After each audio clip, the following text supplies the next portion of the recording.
Welcome to our channel. Today we how to authorize Tesla app vehicle sharing with family accounts step by step clearly. To begin, open the Tesla app on your smartphone. Log into your Tesla account using your credentials. Once logged in, locate and tap on the Vehicles tab at the bottom of the screen. Select the vehicle you want to share from your account. Look for the sharing option within the vehicle settings. Tap on Add Family Member to begin the sharing process. Enter the email address of the family member you wish to share access with. Choose the level of access you want to grant, such as full access or limited access. Review the access permissions to ensure they meet your needs. Next, tap on Send Invitation to send an email to your family member. Your family member will receive an email invitation to join. Instruct them to open the email and click on the provided link. They will then need to create or, after logging in, they should follow the prompts to accept the vehicle sharing invitation. Once accepted, the vehicle will appear in their Tesla app. Confirm that the shared vehicle is visible in both accounts.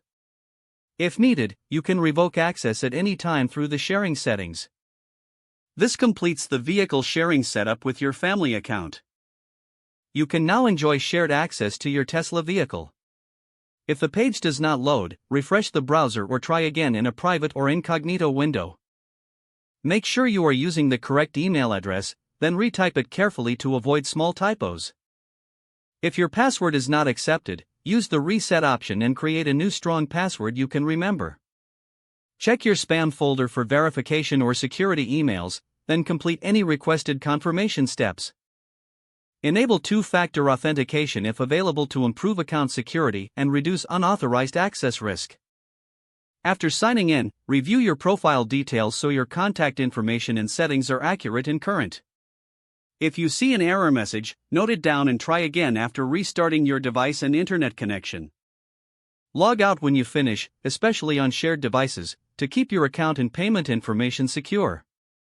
If the page does not load, refresh the browser or try again in a private or incognito window. Make sure you are using the correct email address, then retype it carefully to avoid small typos. Don't forget to like this video and subscribe to our channel for more step-by-step tech guides.